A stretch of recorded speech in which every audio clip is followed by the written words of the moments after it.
नमस्कार दोस्तों, स्वागत है आप सभी का study for exam YouTube channel पे। बिहार पुलिस कांस्टेबल एग्जाम के लिए इसमें जीके और जीएस का सिलेक्टेड प्रश्न दिया गया है। आप जल्दी से इसे रिवीजन कर लीजिए। जैसा कि आपको पता कि परीक्षा रद्द हो गया है, तो पेपर लीक होने के कारण परीक्षा रद्द हुआ, तो उससे यह पता चल गया ना कि परीक्षा में किस लेवल का प्रश्न पूछा जा रहा है। ठीक है, तो उसी लेवल का प्रश्न इस वीडियो में सेलेक्ट किया गया है।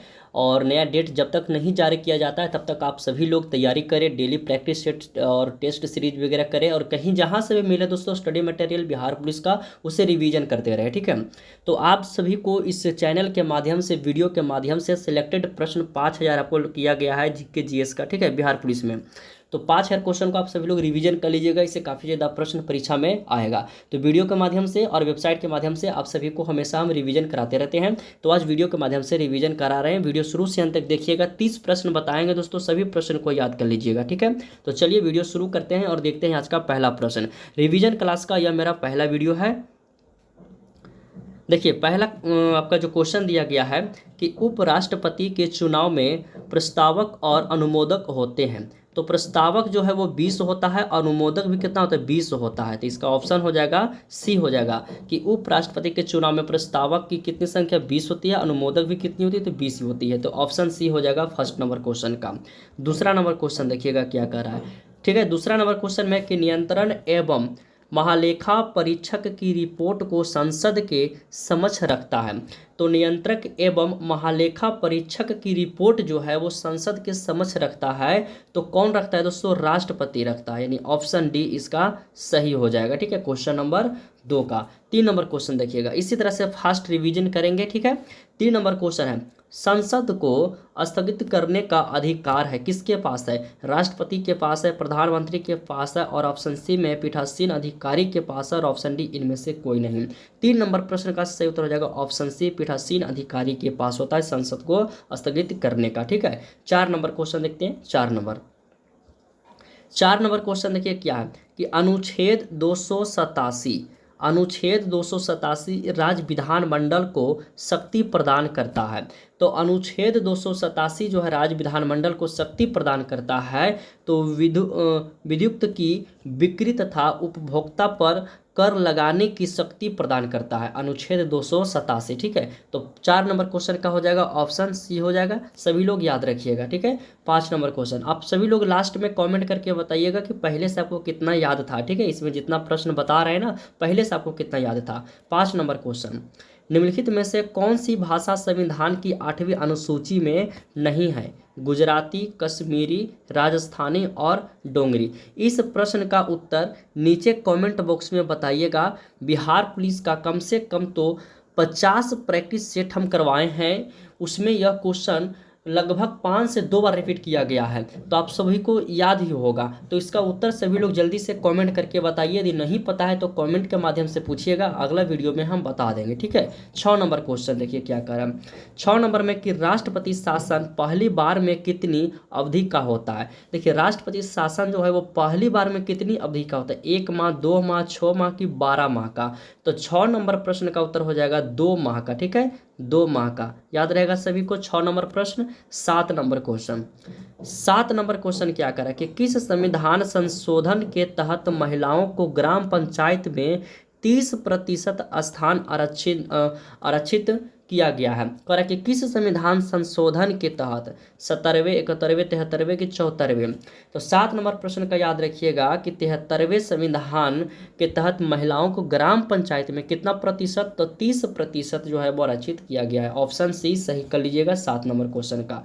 8 नंबर क्वेश्चन, 8 नंबर क्वेश्चन है, निम्नलिखित में से कौन सा संवैधानिक निकाय नहीं है, संवैधानिक निकाय नहीं। ठीक है, 8 नंबर प्रश्न का। तो यह 8 नंबर का याद रखिएगा कि केंद्रीय प्रशासनिक अधिकरण जो है यह संवैधानिक निकाय नहीं है। ठीक है, केंद्रीय प्रशासनिक अधिकरण, तो इसका ऑप्शन ए हो जाएगा क्वेश्चन नंबर 8 का। 9 नंबर क्वेश्चन देखिएगा। 9 नंबर क्वेश्चन में क्या कर रहा है समझिएगा। साइंस का क्वेश्चन है, बहुत ही महत्वपूर्ण प्रश्न है। ठीक है, हमेशा परीक्षा में पूछता है ये सब कि जब लिफ्ट एक समान वेग से ऊपर या नीचे जाए तो व्यक्ति का भार क्या होगा। देखिए, एक लिफ्ट है और यह एक समान वेग से उसमें लिफ्ट में व्यक्ति है बैठा हुआ। ठीक है, तो एक समान वेग से ऊपर भी जाएगा और एक समान वेग से नीचे आएगा। यही पूछा गया है कि एक लिफ्ट में एक समान वेग से ऊपर जा रहा है एक लिफ्ट और उसी समान वेग से नीचे आ रहा है, तो व्यक्ति का जो भार होगा उस भार में क्या परिवर्तन होगा, भार बढ़ेगा कि घटेगा, कि पहले बढ़ेगा फिर घटेगा, और ऑप्शन डी है अपरिवर्तित रहेगा। आशा करते हैं कि क्वेश्चन आपको समझ में आ रहा होगा कि क्या बताना हम चाह रहे हैं, कि लिफ्ट एक समान वेग से ऊपर जाएगा और एक समान वेग से नीचे आएगा, तो उस लिफ्ट में व्यक्ति का जो भार है उस भार में क्या कोई परिवर्तन होगा, तो यस सर होगा या नहीं होगा। तो क्वेश्चन नंबर 9 का जो उत्तर होगा दोस्तों अपरिवर्तित रहेगा। ठीक है, क्या होगा दोस्तों, अपरिवर्तित रहेगा। तो ऑप्शन डी इसका याद कर लीजिएगा। 10 नंबर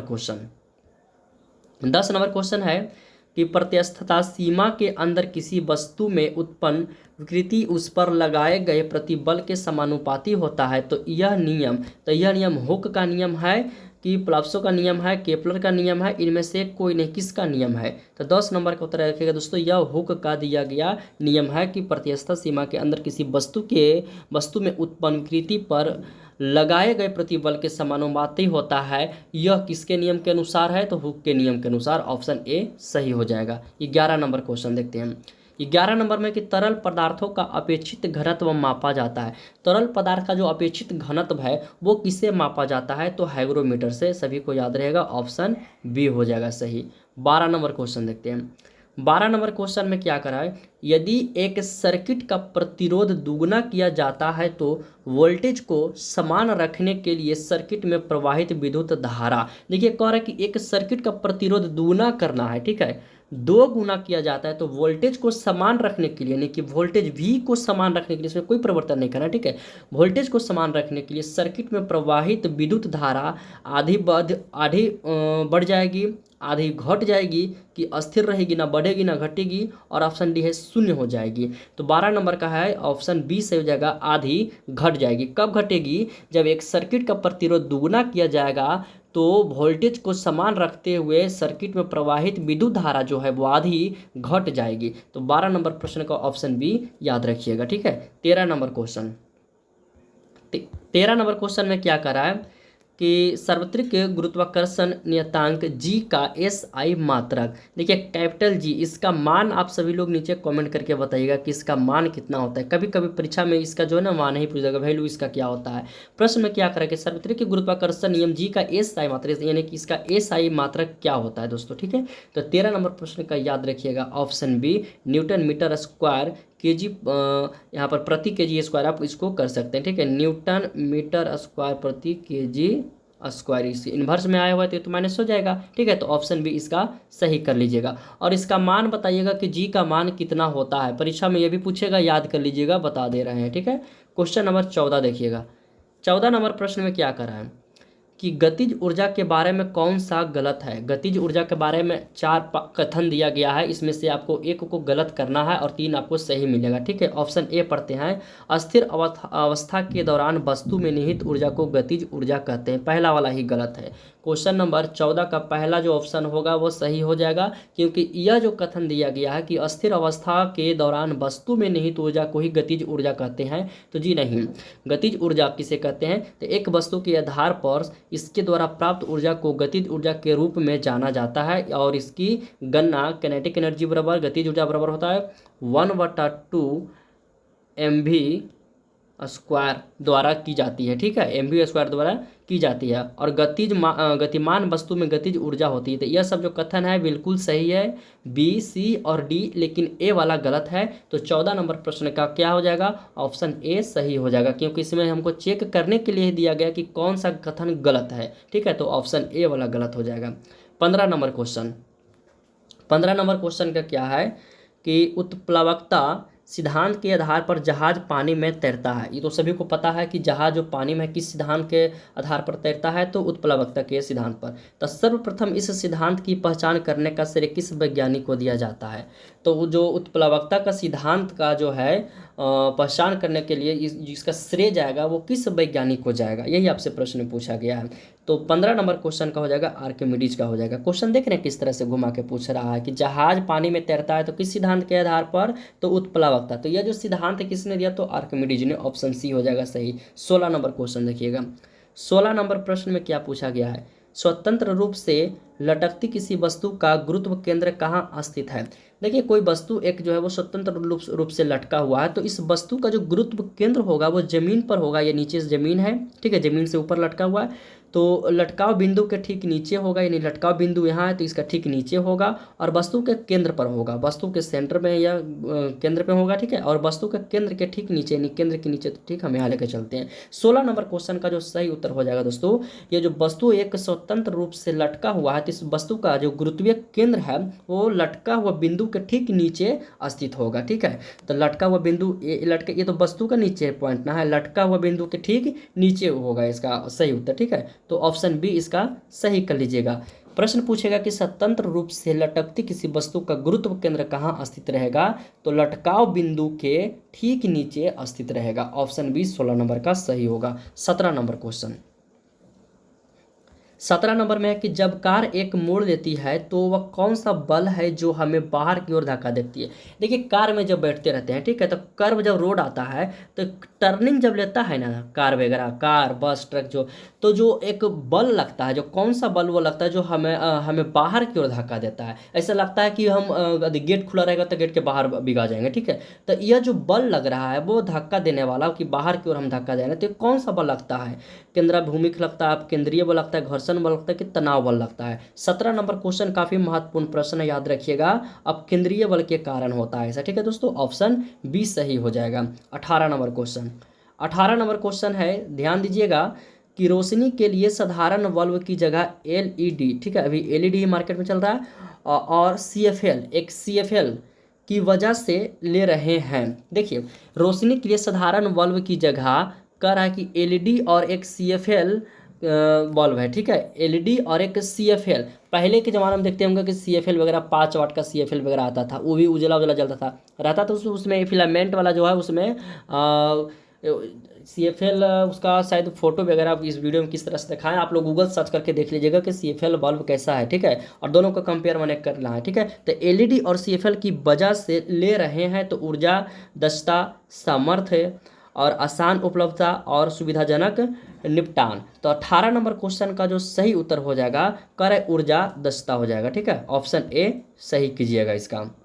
अगला क्वेश्चन, इसमें देखिए दोस्तों पूछा गया ना कि एलईडी और सीएफएल जो है ये कौन सा सबसे ज़्यादा मैंने कि कह रहा है क्वेश्चन को कि एलईडी और सीएफएल इसकी वजह से ले रहे हैं, तो किसकी वजह से, तो ऊर्जा दक्षता की वजह से। रोशनी के लिए साधारण बल्ब की जगह से एलईडी और सीएफएल जो है ऊर्जा दक्षता से ले रहे हैं, ठीक है, इसका सही उत्तर ऑप्शन ए कर लीजिएगा। क्वेश्चन थोड़ा घुमा के पूछ दिया है, डायरेक्ट इसमें पूछा है, जब इसका थ्योरी आप लोग पढ़े होंगे ना तब कुछ समझ में आ रहा होगा, और थ्योरी बताने का समय नहीं है ना तो हम इसका थ्योरी भी बताते हैं, हालांकि इसका पैकेज जो हम दिए हैं साइंस का उसमें थ्योरी में बताया हुआ है। 19 नंबर क्वेश्चन को ध्यान दीजिएगा, क्या करा कि हाइपरमेट्रोपिया से पीड़ित लोगों द्वारा खाली स्थान कौन सा लेंस का उपयोग किया जाता है।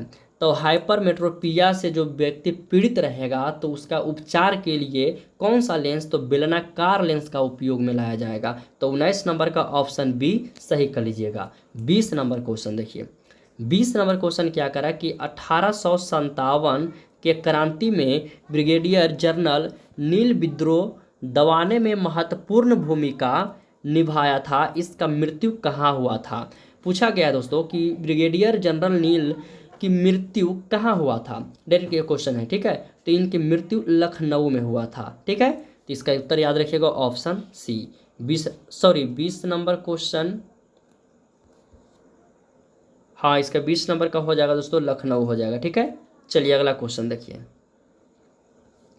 अगला क्वेश्चन आपका है 21 नंबर क्वेश्चन कि हिंदी दिवस मनाया जाता है, बहुत ही आसान क्वेश्चन है, सभी को याद होगा 14 सितंबर को हिंदी दिवस मनाया जाता है, ठीक है। ये सब आसान भी प्रश्न पूछेगा, ऐसा नहीं कि सिर्फ हाई लेवल का ही क्वेश्चन बिहार पुलिस में रहेगा।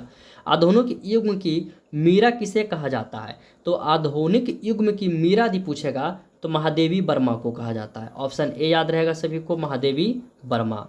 23 नंबर क्वेश्चन देखिए, 23 नंबर क्वेश्चन है कि हिंदी साहित्य का आलोचनात्मक इतिहास किसका लिखा है। तो हिंदी साहित्य का आलोचनात्मक इतिहास जो है वो डॉक्टर रामकुमार वर्मा का लिखा है, तो ऑप्शन ए सही हो जाएगा 23 नंबर। 24 नंबर क्वेश्चन देखिए, 24 नंबर प्रश्न है कि राम बोला बचपन में किसका नाम था। तो राम बोला हिंदी का प्रश्न यहाँ से पूछा जा रहा है। राम बोला बचपन में किसका नाम था, कबीर दास का। ऑप्शन सी के सही कर लीजिएगा, कबीर दास का बचपन में नाम राम बोला। सभी को याद रहेगा दोस्तों। 25 नंबर क्वेश्चन देखिए, सब हिंदी का प्रश्न है। तुलसीदास का जन्म कब हुआ था। तुलसीदास का जन्म हुआ था 1554 में। ठीक है, ऑप्शन बी सही हो जाएगा। 26 नंबर क्वेश्चन देखिए, 26 नंबर क्वेश्चन है कि आदि काल को वीर गाथा काल किसने कहा। तो आदि काल को वीर गाथा काल किसने कहा है, यह भी हिंदी का क्वेश्चन है, याद रखिएगा दोस्तों।